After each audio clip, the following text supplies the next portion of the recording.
मंच पर लाकर स्वतंत्रता, समता, एकता, अखंडता, बंधुता व भाईचारा का संदेश देने वाले जिन्होंने कहा कि आस्था से दीपक की लौ जलती है परंतु तर्क की भूख से उसे बुझाया जा सकता है, ऐसे सिद्धांत देकर अंधविश्वास तथा पाखंडवाद को पैरों तले रौंदने वाले जिन्होंने कहा कि आप अपने जीवन के दीप स्वयं हैं, आपके अलावा आपके जीवन की ज्योति को कोई नहीं जला सकता, ऐसा कहकर पूरे मानव समाज के अंदर आत्मविश्वास की ऊर्जा को बिखेरने वाले परम पूज्य बोधिसत्व तथागत गौतम बुद्ध के चरणों में मैं अपने आप को समर्पित करते हुए यहाँ पर उपस्थित सभी वीर योद्धाओं को मैं अपने दिल की गहराइयों से एक बार फिर से क्रांतिकारी जय भीम नीला सलाम पेश करता हूं। आज हम लोग मिलर हाई स्कूल में उपस्थित हुए हैं। यह उपस्थित होने का भी सौभाग्य बाबा साहब अम्बेडकर की वजह से मिला है। तो मैं बाबा साहब अम्बेडकर जी के सम्मान में एक शायर पेश करूंगा कि रुतबा मेरे सर को तेरे संविधान से मिला है, यह सम्मान भी मुझे तेरे संविधान से मिला है, औरों को जो मिला है वह मुकद्दर में मिला होगा, मुझे तो मेरी पहचान भी बाबा साहब मुझे तेरे संविधान से मिला है, मुझे तेरे संविधान से मिला है। धन्य है वह भारत की पवित्र भूमि जिसे हम लोग आज के दौर में मध्य प्रदेश के महू नामक नाम से जानते हैं। वहां पर 14 अप्रैल सन 1891 ईस्वी को एक ऐसे शख्स का जन्म हुआ जिसको यह पता भी नहीं था कि उसको सर छुपाने के लिए एक छत भी उसको अपनी जाति छुपा कर मिलेगी, परंतु वह रुका नहीं, वह डिगा नहीं, वह थका नहीं, वह मायूस नहीं हुआ, वह अपने लेखनी के बल पे, वह अपने कठिन परिश्रम के बल पर निरंतर आगे बढ़ता गया और यह दुनिया जिसे शिक्षा पाने से रोकती थी वह दुनिया में सबसे ज्यादा ज्ञान हासिल किया। इस दुनिया को विश्व का सबसे बड़ा लोकतंत्र देने वाले, इस भारत को विश्व का सबसे बड़ा संविधान देने वाले, विश्व के सबसे बड़े यूनिवर्सिटी कोलंबिया यूनिवर्सिटी से द सिंबल ऑफ नॉलेज की उपाधि प्राप्त करने वाले, 9 भाषाओं तथा 32 डिग्रियों के ज्ञाता, परम पूज्य बोधिसत्व, महिलाओं के मुक्तिदाता, भारत के प्रथम कानून मंत्री, भारत के प्रथम लॉ मिनिस्टर, भारत रत्न से सम्मानित, शोषित, वंचित, पीड़ित, मजलूमों तथा बेबसों के मसीहा, असहायों के मार्गदाता, हम सब के अग्रदूत, हम सब के रहबर, तथागत गौतम बुद्ध के शिष्य डॉक्टर बाबा साहब भीमराव रामजी अम्बेडकर के चरणों में मैं अपने आप को समर्पित करते हुए यहाँ पर उपस्थित तमाम साथियों को मैं अपने दिल की गहराई से एक बार फिर से क्रांतिकारी जय भीम नीला सलाम पेश करता हूँ। साथियों, आज हम लोग मिलर हाई स्कूल में उपस्थित हुए हैं, उसका सबसे बड़ा कारण है कि हम अपना हक एवं अधिकार आए दिन खोते जा रहे हैं। उस अधिकार को बचाने के लिए यहाँ पर उपस्थित हुए हैं। आज संविधान खतरे में है। यदि आज आप लोग एकजुट नहीं हुए, आप अपनी प्रेम एवं एकता की ताकत का परिचय नहीं दिए, तो याद रखिएगा यह आने वाली पीढ़ी आपसे पूछेगी कि जब संविधान की तख्तियां को जलाया जा रहा था तो आप क्या कर रहे थे।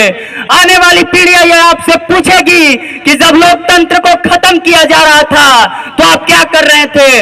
आने वाली नस्लें यह आपसे हमेशा सवाल करेगी कि जब भारत पेट्रोलियम बेचा जा रहा था, नगर निगम ध्वस्त किया जा रहा था, रेलवे प्राइवेटाइजेशन किया जा रहा था, संविधान को खत्म किया जा रहा था, जब महिलाओं एवं बहनों के ऊपर शोषण हो रहे थे, जब हमारे बुजुर्गों की पगड़ियां उजाड़ी जा रही थी, तो आप क्या कर रहे थे।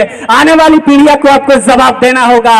जरूरत है आज हम सभी को एकजुट होकर एक मंच पर आकर अपने आवाज को बुलंद करने की, और उस आवाज को जो उठा रहे हैं चाहे कोई भी हो, हमारे बड़े भाई आदरणीय चंद्रशेखर आजाद जी के हाथों को मजबूत करने की आज जरूरत है। संविधान को बचाने की साथियों, आज वो लोग हमारे शिक्षा पर प्रहार कर रहे हैं, वो लोग रिजर्वेशन खत्म कर रहे हैं, शिक्षा को खत्म करके हमारे पीढ़ियों को अनपढ़ रखना चाहते हैं। आखिर वो लोग शिक्षा पर प्रहार क्यों कर रहे हैं? क्योंकि उन्हें डर लगता है पढ़ने वाले लोगों से, उन्हें डर लगता है तर्क करने वाले लोगों से, उन्हें डर लगता है विश्वविद्यालयों में पढ़ाने वाले लोगों से, उन्हें डर लगता है विश्वविद्यालयों में पढ़ने वाले लोगों से। इसलिए हमारे और आपके बीच के जो शिक्षा का अधिकार है उसको वो लोग खत्म कर रहे हैं, सत्ता में बैठे हुए लोग।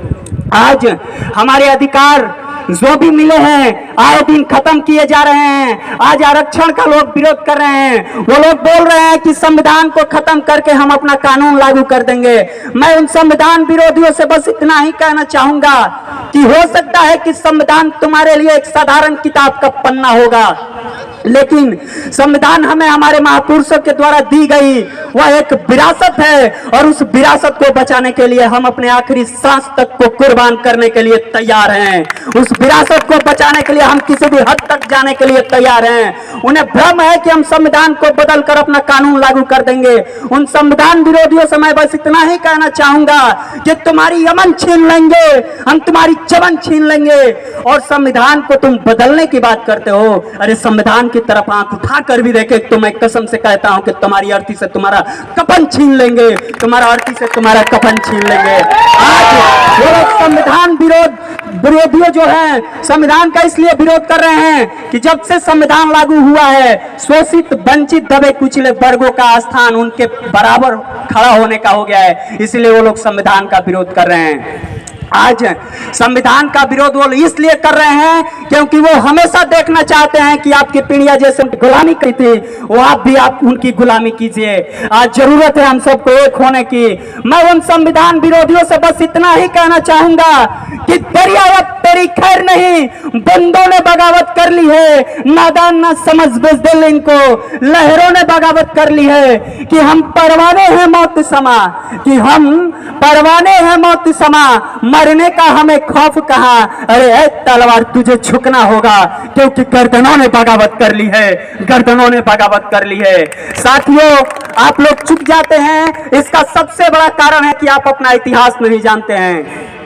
जिस दिन आप अपना इतिहास जानेंगे, मैं यकीन ही नहीं दावे के साथ कहता हूं कि आपसे बड़ा कोई नहीं होगा। अरे आप उस कौन से आते हैं जिन्होंने अखंड भारत पर राज किया, जिनका नाम था सम्राट अशोक। आप उस कौन से आते हैं जिन्होंने इस दुनिया का सबसे बड़ा शांति का पैगाम दिया, जिनका नाम था तथागत गौतम बुद्ध। आप उस कौन से आते हैं जिन्हें मौका मिला तो यह दुनिया द सिंबल ऑफ नॉलेज के नाम से जानती है, जिनका नाम था डॉक्टर भीमराव अंबेडकर। आप अपनी ताकत को पहचानिए। आप उस कौन से आते हैं जिन्होंने मोहब्बत पर आई तो मोहब्बत के बीच में आने वाला पर्वत को भी चीरने का काम किया, जिनका नाम था दशरथ मांझी। आप अपनी ताकत को पहचानिए। जब यह देश गुलाम आजाद था, जब यह देश अंग्रेजों की हुकूमत से गुलाम था, तो उस अंग्रेजी हुकूमत में हुए सबसे बड़े नरसंहार जलियांवाला बाग हत्याकांड, उस जलियांवाला बाग हत्याकांड का भी बदला लेने के लिए हमारे खून के वंशज, हमारे खून के लोग उस 7 समुंदर पार जाकर उस जनरल डायर के सीने को छल्ली छल्ली किए थे। आप अपनी ताकत को पहचानिए। उनका नाम था उधम सिंह। आप अपनी ताकत को पहचानिए। जब तक आप अपनी ताकत को नहीं पहचानिएगा, आप कभी भी इस देश का हुक्मरान नहीं बन पाइएगा। इसलिए मैं आप लोग से आग्रह करता हूं कि यदि आप लोग चाहते हैं कि इस देश का शासक बने तो आप पढ़िए डॉक्टर बाबा साहब अंबेडकर को, आप पढ़िए एपीजे अब्दुल कलाम आजाद को, महामना ज्योतिबा फुले को, माता सावित्रीबाई फुले को, माता फातिमा शेख को। आपको पढ़ना होगा भगवान बिरसा मुंडा को। और मैं नतमस्तक हूं तमाम बहुजन महापुरुषों के कदमों में जिन्होंने इस सोई हुई कौम को जगाने के लिए अपने अंतिम सांस तक को भी कुर्बान कर दिया। अंत में जाते जाते आप सभी के बीच में बस इतना ही कहना चाहूंगा कि बीता हुआ कल कभी आज नहीं होता, और ऊंचा उड़ने वाला पक्षी कभी बाज नहीं होता। जिस कौम के लोग संघर्ष नहीं करते उस कौम के सर पे कभी ताज नहीं होता, उस कौम के सर पे कभी ताज नहीं होता। जय भीम, जय भारत, भारतीय संविधान जिंदाबाद, भीम आर्मी।